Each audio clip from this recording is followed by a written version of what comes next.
चीज देखिए, कह रहा है यदि बहुपद A square plus 9 into X square plus 13x plus 6a का एक शून्यक दूसरे शून्यक का व्युत्क्रम है तो a का मान ज्ञात करें। तो माना, ये भी तो आपको द्विघात ही दिख रहा है, माना अल्फा तथा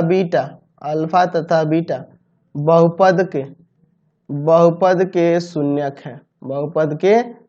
शून्यक है, अल्फा और बीटा बहुपद के शून्यक है और एक दूसरे के व्युत्क्रम है, तो अल्फा बराबर 1/बीटा लिख सकते हैं ना, एक दूसरे के व्युत्क्रम हो गए, उल्टे हो गए, ये आओ इधर गुना करो, यानी अल्फा बीटा बराबर 1। अच्छा, अल्फा इंटू बीटा बराबर यानी शून्यकों का गुणनफल क्या होता है, अचर बटा में एक्स स्क्वायर का गुणनफल, यानी कि सी बटा में ए, यानी कि 6a बटा में हो जाएगा ए square plus 9 equal to 1।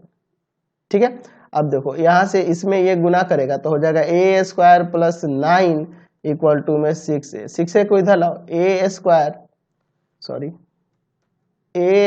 Minus का 6a प्लस का 9 बराबर में 0, ऐसे लिख सकते हैं ना, बीच वाले को फैक्टर करते हैं, ए स्क्वायर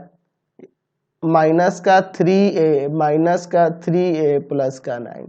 यहाँ से कॉमन करो a, तो a कॉमन होगा यहाँ पे तो बचेगा a माइनस 3, यहाँ माइनस 3 कॉमन करो, यहाँ भी बचेगा a माइनस 3, दोनों ब्रैकेट में एक जैसा आ गया, तो यहाँ से क्या हो जाएगा a माइनस 3 और a माइनस 3 इक्वल टू 0, यानी दोनों कंडीशन में से कोई भी लोगे आपका a का वैल्यू 3 ही आ रहा है। ठीक है, दोनों कंडीशन में से कोई भी लोगे a का वैल्यू 3 ही आएगा, a बराबर 3, यानी a का वैल्यू आपका 3 हो गया, समझ गए। अच्छा, कभी कभी क्वेश्चन आपका इस तरह से भी हो सकता है, ऐसे तो आपका एक्सरसाइज कंप्लीट हो गया, ये चैप्टर भी कंप्लीट हो गया, लेकिन कभी कभी क्वेश्चन ऐसे भी हो सकता है कि यदि अल्फा तथा बीटा द्विघात बहुपद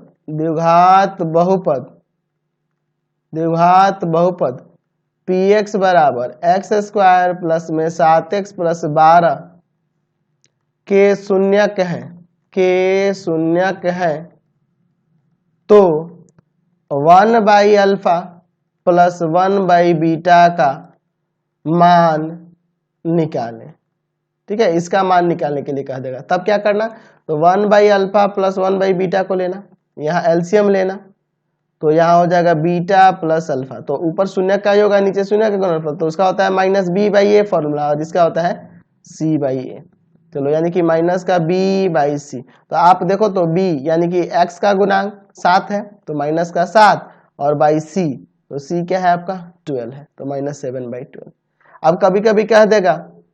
इसी बहुपद के लिए, मान लीजिए इसी बहुपद के लिए आपको कह दे कि अल्फा बटा बीटा और प्लस बीटा बटा अल्फा का मान निकालो, इसका मान निकालना, तो सेम वही काम करेंगे यहाँ भी, आप पहले एलसीएम ले लेंगे, बीटा अल्फा लिखो चाहे अल्फा बीटा लिखो, इसमें भाग करोगे बीटा कट जाएगा, अल्फा जाके इंटू करेगा अल्फा स्क्वायर, इसमें भाग करोगे बीटा बच जाएगा और ये बीटा जाके ऊपर गुना करेगा बीटा स्क्वायर। चलो, तो ऊपर देखो ए स्क्वायर प्लस बी स्क्वायर, तो इसको ऐसे लिख सकते हैं अल्फा प्लस बीटा का होल स्क्वायर और माइनस का 2 अल्फा बीटा और y में अल्फा बीटा। ठीक है, सबके वैल्यू रखते हैं, इसका माइनस का b/a स्क्वायर है, स्क्वायर दे देंगे,